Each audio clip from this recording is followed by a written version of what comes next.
Yeah. This one is on writing outlines of scary books, scary stories. I always tell people I love thinking of a scary story, or I end up writing horror, and I'll do these horror movies and write horror books. But the downside is I have to think of horror, scary things, horrific energy and, creepy places. And I have to take myself there in order to take the readers there, That's why a lot of my stuff like Rashida the Zombie Killer or Thug Angel may have a scene or two in there, but it's not like my book, It Happened on Negro Mountain, where like the whole story, once it starts getting creepy, it goes Hellraiser, it goes not Hellraiser in terms of the action, but, that creepy type of stuff. And you got a lot of little details in there. You're feeling things. Your senses are, you're writing what the character's senses are.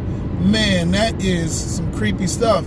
However, in the outline of it, when I'm putting it together, I'm coming up with the dreams, the ideas. Yesterday, I was writing my outline for the sequel to The Death Pledge, and I had to stop writing and go outside, because even though it was, I was, it was daytime, I was in the house by myself, I started to hear things, I was like, because I'm writing some creepy stuff. It's going to be a creepy, I'm summoning, some creepy energy in order to write it. And, it's all beautiful. You writing it, you give it a book to somebody and be like, yo, check this out. But when you have to think of the stuff, it's just like when you're reading it, you're experiencing it. So the other night I woke up because I had a scene. Some of this stuff is just, I'm not using it, but you have to, it's like brainstorming. So you think of a lot of stuff and you pull out the best and the ones that apply to it the best.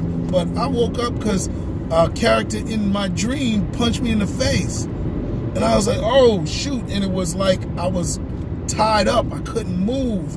And I don't know if I'm going to be able to use that scene in one of my stories or a modified version of it.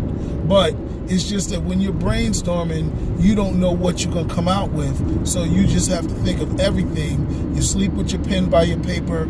You write it all down, and that's the best, that's how it comes. You can't just say, I only going to think of this particular thing because this is what I need. No, you think of everything, you think of everything that is in relationship to it, and other stuff comes out of your mind. So I'll think of all these scenes or these incidents, or, really just scenes, because even when it's in a book, it's a scene. You're writing a picture to be read by somebody else that will draw the same picture in their head. So that's the way it works. You think of something in your head, you write it down so that when somebody else reads it, they hear your voice, and that relates back to their head, okay? Because it's a voice. That's why some people tell you to read your words, because you want to hear how they sound in your head or in somebody else's head. So like the cool thing about writing an outline, or one of the things that I find, like with an outline, when I'm putting my outlines together, I get my main story, right? I know what the story is about. She got to get back she got to find the wizard to get back to Oz. Get back to Kansas. But in the process, I have to brainstorm. Who is she going to meet? You think the Scarecrow, Lion, and the Tin Man are the only things that the writer thought about? First of all, Wizard of Oz was a book first, and in the book they have a variety of other characters and creatures that she runs into. I remember reading the book, and it was a rat world, which was very much like the Poppy Land, where they went and felt in the poppies. And in the movie, it was only a quick scene. But in the book, the Poppy experience was a full-out chapter.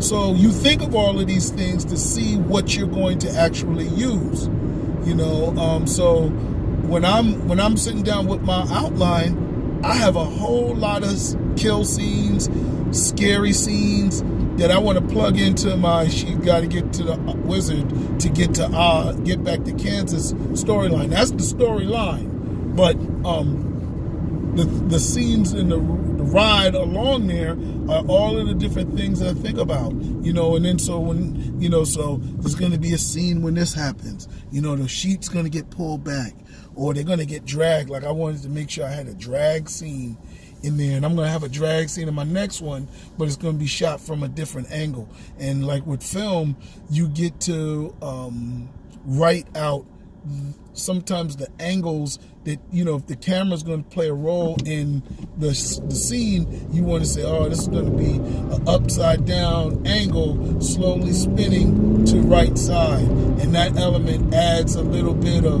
spookiness to it. So you want to write all of those things down. So when I sit down and do my outline, I have all these little ideas that I have, and I have my main story arc. So I may say, okay, they're going to start with this. What kind of scene are they going to do? What's going to be my first spooky scene? You know, all right, then the spookiness has to build, and then you still got to have a credible finish. So you got to open strong and you got to finish stronger, you know. So you want to put your kill scenes or your spooky scenes or your important, like, element scenes, like, you know, that's why I don't do drama, because, you know, sometimes you don't always have that. You're like, she's going to throw the grits in his face scene. Okay, well, you can, you know, throw a cup of water on his food, you know, or the dog isn't going to scream early on, and then this happens later.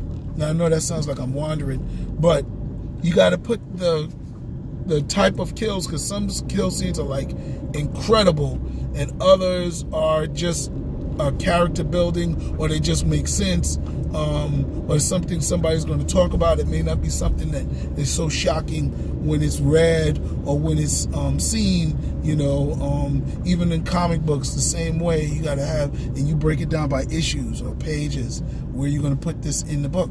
So when I'm doing my outline, it's like I'm putting together a puzzle. It's like, you know, and that's the beautiful thing, that you get all of these things, and now you only have to think about how to tell the story, and that's beautiful, you know. Now, that's when I do the outline. I always do an outline. Sometimes it's a little bit more detailed than others, but I'm always doing an outline. I might even, you know, when I'm doing my story, I'm telling people the story. But with my outline, I don't really need to tell anybody, because I already know the story makes sense and it flows correctly, or it flows in an entertaining, comprehensible way. It's not all over the place. So I don't have to tell anybody the story anymore. I already know the story is decent, you know. And what's going to make it great is now you get the outline, and you put how you're going to tell it. I'm going to open with this. And on my film, I've changed the opening like 3 or 4 times already.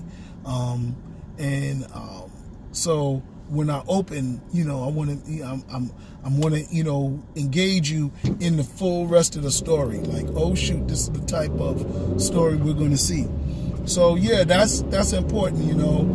And then when I'm writing it, the lines come to me. Sometimes I might think of a line in my outline and I'll stick it in there. But the problem is, when I start writing my chapter, I'm gone. Even if it's a screenplay, my scene, I know where I want to start, I know where I got to end. Everything else in between happens on the typewriter or on the computer when I'm typing it up. So I may miss a line because it's in my outline, because I only looked at where I got to go and where I start and where I got to go. So in between, I know, boom, bow, a lot needs to happen. But the outline is really important. So this is a short little thing today. I just wanted to get it off my chest because I'm tired of scaring myself. Man, I love the horror movies, But the nightmares and the house paranoia and all that, I was thinking, man, I need to go to the library and write if I'm going to be jumpy like this. But it's good. If I can scare myself, all I got to do is write it down, and hopefully it'll scare other people. All right, talk to you later.